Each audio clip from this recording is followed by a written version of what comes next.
जय श्री राधा कृष्ण। वैशाख मास के कृष्ण पक्ष की वरुथनी एकादशी की हार्दिक शुभकामनाएं। विष्णु पुराण के अनुसार वैशाख का महीना भगवान विष्णु को बहुत प्रिय है और नारद मुनि के अनुसार एकादशी व्रत सभी व्रतों में सर्वश्रेष्ठ है, व्रत राज है। इसीलिए वैशाख माह में एकादशी व्रत करने का लाभ 2 गुना बढ़ जाता है। वरुथनी एकादशी महाफलकारी और जल्दी मन इच्छा पूरी करने वाली एकादशी है। वरुथनी का अर्थ होता है रक्षा करने वाली, अर्थात ये एकादशी व्रत मनुष्य को जीवन की बाधाओं, पापों और संकटों से रक्षा करती है तथा दिव्य लोकों की प्राप्ति कराती है। ये एकादशी महापुण्य देने वाली, पापों को हरने वाली और मोक्ष प्रदान करने वाली मानी गई है। इसका महत्व पद्म पुराण और अन्य धर्म ग्रंथों में विस्तार से बताया गया है। जो भक्त वरुथनी एकादशी पर भगवान विष्णु की पूजा करते हैं, उनकी सभी मनोकामनाएं पूरी होती है। और अगर उस इंसान के जीवन में मृत्यु जैसा भारी कष्ट लिखा है तो ये व्रत करने से उस इंसान को मृत्यु के कष्ट से भी मुक्ति मिल जाती है। अब आज इस वीडियो में आपको अति पावनी वरुथनी एकादशी व्रत की 3 पौराणिक कहानियां बताती हूँ। बहुत ही फलकारी पुण्यदायी प्रसंग है, प्रेम, मन और भाव से सुने। वरुथनी एकादशी वाले दिन इस कथा को सुनने मात्र से पापों का अंत होता है और भगवान मधुसूदन प्रसन्न होते हैं, अपना प्रेम और आशीर्वाद भक्तों पे बरसाते हैं। जो भी व्यक्ति भय से पीड़ित है उसे वरुथनी एकादशी का व्रत रखकर भगवान विष्णु का स्मरण करना चाहिए। इस व्रत को करने से समस्त पापों का नाश होकर मोक्ष मिलता है। अब एक जयकारे के साथ कहानी शुरू करते हैं। बोलो लक्ष्मी नारायण भगवान की जय, एकादशी माता की जय। एक समय धर्मराज युधिष्ठिर भगवान श्री कृष्ण से बोले, हे भगवान, वैशाख मास के कृष्ण पक्ष की एकादशी का क्या नाम है, उसकी विधि क्या है तथा उसके करने से क्या फल प्राप्त होता है? आप विस्तार पूर्वक मुझसे कहिए, मैं आपको नमस्कार करता हूँ। युधिष्ठिर की बात सुनकर श्री कृष्ण मुस्कुराते हुए बोले, हे राजेश्वर, इस एकादशी का नाम वरुथनी है। ये सौभाग्य देने वाली, सब पापों को नष्ट करने वाली तथा अंत में मोक्ष देने वाली है। इस व्रत को यदि कोई अभागन स्त्री करे तो उसको सौभाग्य मिलता है। वरुथनी एकादशी के प्रभाव से ही राजा मद्धांता को स्वर्ग की प्राप्ति हुई। इसी प्रकार धुंधमार आदि भी स्वर्ग को गए। वरुथनी एकादशी के उपवास का फल 10 सहस्त्र वर्ष तपस्या करने के फल के समान है।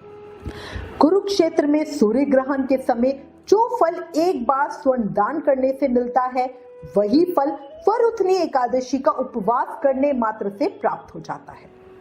इस व्रत से प्राणी इस लोक और परलोक दोनों में सुख पाते हैं और अंत में स्वर्ग के भागी बनते हैं।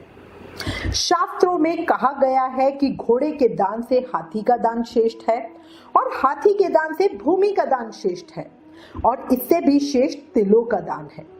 तिलों के दान से श्रेष्ठ है स्वर्ण का दान और स्वर्ण के दान से श्रेष्ठ है अन्नदान। संसार में अन्नदान से श्रेष्ठ कोई भी दान नहीं है। अन्नदान से पितृ, देवता, मनुष्य आदि सब तृप्त हो जाते हैं। कन्यादान को शास्त्रों में अन्नदान के समान ही माना गया है। वरुथनी एकादशी के व्रत से अन्नदान तथा कन्यादान दोनों के श्रेष्ठ दानों का फल मिलता है। जो मनुष्य लालचवश कन्या का धन ले लेते हैं या आलस्य और काम चोरी के कारण कन्या के धन का भक्षण करते हैं, वो प्रलय के अंत तक नरक भोगते हैं या उनको अगले जन्म में बिलाव योनि में जाना पड़ता है। जो प्राणी प्रेम से तथा यज्ञ सहित कन्या दान करते हैं, उनके पुण्य को चित्रगुप्त भी लिखने में असमर्थ है। जो प्राणी इस वरुथनी एकादशी का उपवास करते हैं, उन्हें कन्यादान का फल मिलता है। वरुथनी एकादशी का व्रत करने वाले को दशमी के दिन से निम्नलिखित वस्तुओं का त्याग करना चाहिए। क्या है चीजें? कांसे के बर्तन में भोजन करना, मांस, मसूर की दाल, चना, कोदो, शाक, मधु यानी शहद। दूसरे कान दूसरी बार भोजन करना। व्रती को पूर्ण ब्रह्मचार्य से रहना चाहिए। रात को सोना नहीं चाहिए, अपितु सारा समय शास्त्र चिंतन और भजन कीर्तन आदि में लगाना चाहिए। दूसरों की निंदा तथा नीच पापी लोगों की संगत भी नहीं करनी चाहिए। क्रोध करना या झूठ बोलना भी वर्जित है। तेल तथा अन्न नहीं खाना चाहिए। हे राजन, जो मनुष्य इस एकादशी का व्रत विधान पूर्वक करते हैं उन्हें स्वर्गलोक की प्राप्ति होती है। इसीलिए मनुष्य को निकृष्ट कर्मों से डरना चाहिए। इस व्रत के महत्तम को पढ़ने से 1 सहस्त्र गौदान का पुण्य फल प्राप्त होता है। इसका फल गंगा स्नान करने के फल से भी अधिक है। इतनी कथा कह के भगवान श्री कृष्ण कुछ देर रुके और फिर पुनः बोले, अब इसकी एक प्राचीन कथा बताता हूँ, ध्यान से सुनो। माँ नर्मदा नदी के तट पर एक राज्य था जिसके राजा मद्धांता थे। वो अत्यंत दानशील तथा तपस्वी थे। वो एक बहुत पुण्य आत्मा थे, साथ ही भगवान विष्णु के अनन्य भक्त। एक समय राजा ने भगवान विष्णु की तपस्या करने का सोचा और जंगल में चला गया। वहां उसने एक विशाल बरगद के वृक्ष के नीचे अपना आसन लगाया और तपस्या में लीन हो गया। एक दिन जब वो तपस्या कर रहा था, तभी ना जाने कहां से एक जंगली भालू आया और राजा का पैर चबाने लगा। राजा पूर्वोक्त अपनी तपस्या में लीन रहे। कुछ देर बाद पैर चबाते चबाते भालू राजा को घसीटकर पास के जंगल में ले गया। राजा बहुत घबराया, मगर तपस्वी धर्म का पालन करते हुए उसने क्रोध और हिंसा ना करके भगवान विष्णु से रक्षा की प्रार्थना की और करुण भाव से भगवान विष्णु को पुकारा। भक्त की पुकार सुनकर विष्णु भगवान ने अपने सुदर्शन चक्र से भालू को मारकर अपने भक्त की रक्षा की। राजा का पैर भालू लगभग खा ही चुका था। राजा को बहुत पीड़ा हो रही थी।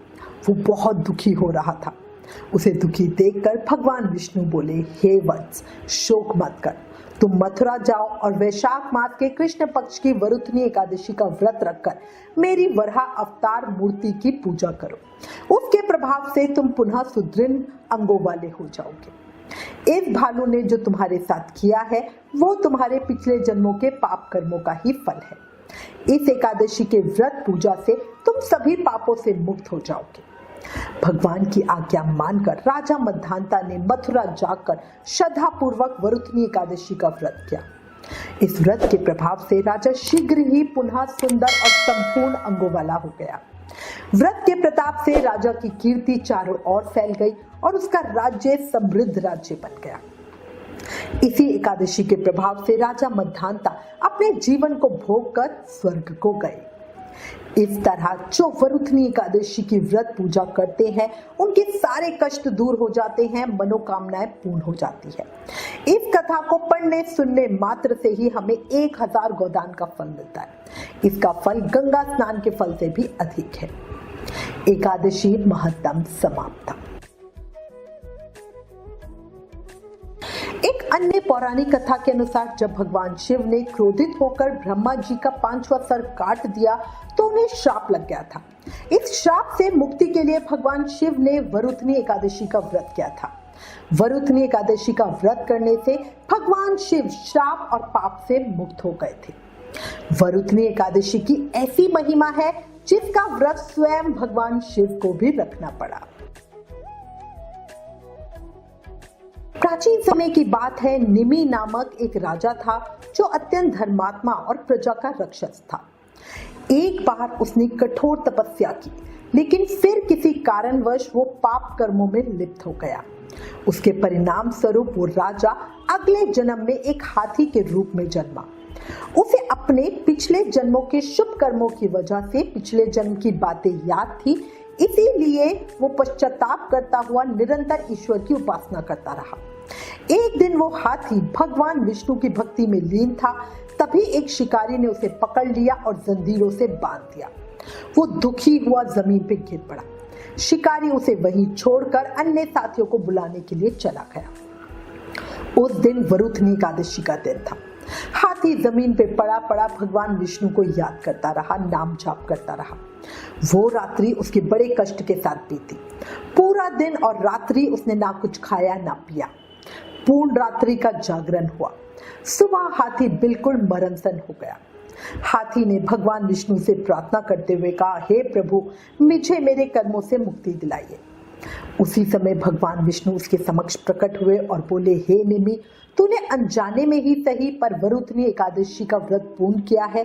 अपने जीवन में जो तूने पुण्य कमाया उसी के प्रभाव से मैं तुझे इस संकट से मुक्त कर रहा हूँ। भगवान ने उसे अभय दान दिया और राजा को मोक्ष प्राप्त हुआ। बोला लक्ष्मी नारायण भगवान की जय।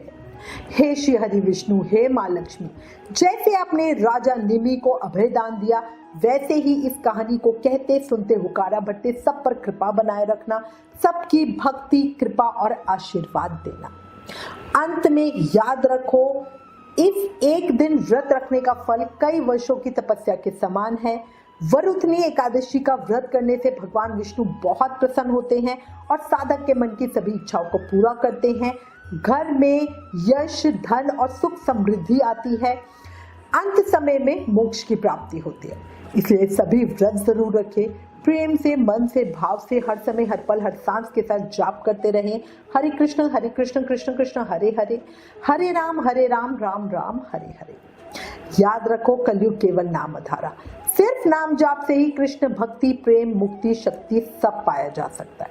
इसलिए जाप जरूर करते रहो। और लास्ट में एक रिक्वेस्ट, अगर वीडियो पसंद आए तो प्लीज इस वीडियो को शेयर करके एकादशी का प्रभाव सबको बताओ। Please like, share and subscribe. Thank you. जय श्री राधा कृष्ण।